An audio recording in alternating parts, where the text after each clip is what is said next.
విదేశీ వాణిజ్య వ్యవహారాల మంత్రిత్వ శాఖలో ఆర్థిక సలహాదారుగా, భారత ప్లానింగ్ కమిషన్కి డిప్యూటీ చైర్మన్గా, ఆర్బీఐ గవర్నర్గా, యూజీసీ చైర్మన్గా, దేశ ఆర్థిక మంత్రిగా, ఈ దేశానికి ప్రధానమంత్రిగా ఇలా కీలకమైన పదవుల్ని చేపట్టి భారతదేశంలో ఉన్న కీలక రంగాల్లో మార్పులకు ఆద్యుడై ప్రజల జీవితాల్లో మార్పులు తీసుకొచ్చిన మహానుభావుడు డాక్టర్ మన్మోహన్ సింగ్.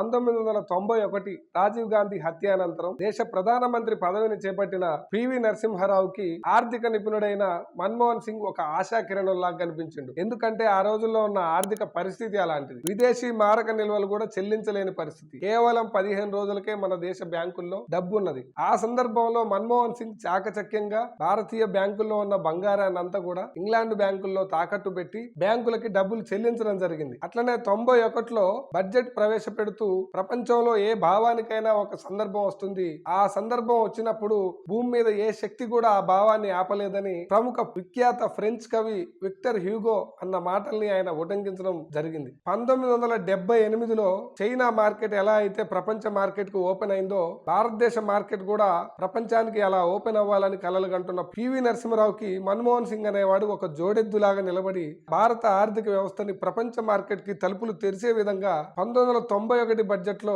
ఆర్థిక విధానాల్ని, పాత లైసెన్సింగ్ విధానాన్ని రద్దు చేసి లైసెన్సింగ్ రాజ్ వ్యవస్థను రద్దు చేసి ఓపెన్ మార్కెట్ సిస్టమ్ అనేది ఒకటి ఇంట్రడ్యూస్ చేసి భారత ఆర్థిక వ్యవస్థని ప్రపంచ ఆర్థిక వ్యవస్థకి అనుసంధానం చేస్తూ నిర్ణయాలు తీసుకోవడం జరిగింది. మన్మోహన్ సింగ్ ఆర్బీఐ గవర్నర్ గా ఉన్నప్పుడు కూడా పేద ప్రజలకు ఉపయోగపడే నిర్ణయాలు ఆర్బీఐ తీసుకోవాలని, నిరుద్యోగిత లాంటి సమస్యల మీద ఆర్బీఐ ఫోకస్ చేయాలని, తర్వాత ఆర్బీఐకి స్వతంత్ర ప్రతిపత్తి ఉండాలని ఆయన మాట్లాడేవారని మాజీ ఆర్బీఐ గవర్నర్ దువ్వూరి సుబ్బారావు ఆయన ఆలోచనల్ని పంచుకోవడం జరిగింది.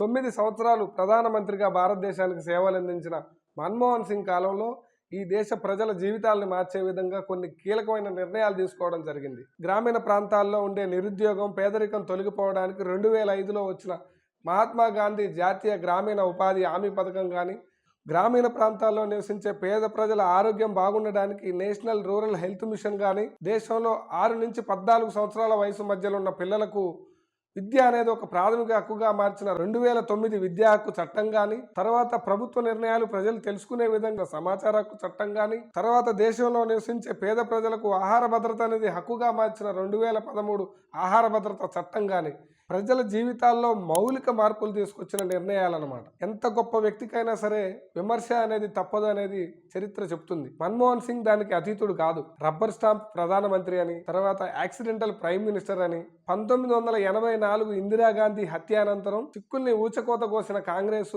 దాన్ని కప్పిపుచ్చుకోవడానికే ఆ వర్గానికి చెందిన మన్మోహన్ సింగ్ ని ప్రధానమంత్రి చేసిందని ఒక ఆరోపణ ఉన్నది. తర్వాత ఇటలీ మూలాలున్న సోనియా గాంధీ ఎలాగో ప్రైమ్ మినిస్టర్ కాదు కాబట్టి తాను చెప్పినట్టుగా వినే మన్మోహన్ సింగ్ ని ఆమె ప్రధానమంత్రిని చేసి యూపీఏ చైర్మన్ గా ఆమె కీలకమైన నిర్ణయాలు తీసుకుందని ప్రధానమైన విమర్శలు ఉన్నాయి. ఏది ఏమైనా సరే మాజీ ప్రధాని మన్మోహన్ సింగ్ ఓసారి ప్రెస్ లో మాట్లాడుతూ చరిత్ర నా పట్ల దయతో ఉంటుందనే ఒక మాట చెప్పడం జరిగింది. నాకు మన్మోహన్ సింగ్ గురించి నాకు వ్యక్తిగతంగా అనిపించింది ఏంటంటే చరిత్ర ఆయన పట్ల దయ చూపింది. ఏమంటే యూపీఏ హయాంలో కుంభకోణాలు జరిగినాయి అంటారు కానీ మన్మోహన్ సింగ్ కుంభకోణాలు చేసిండ్రని ఎవ్వరు అనరు. ప్రజల మధ్యలో కూడా ఇదే చర్చ ఉన్నది.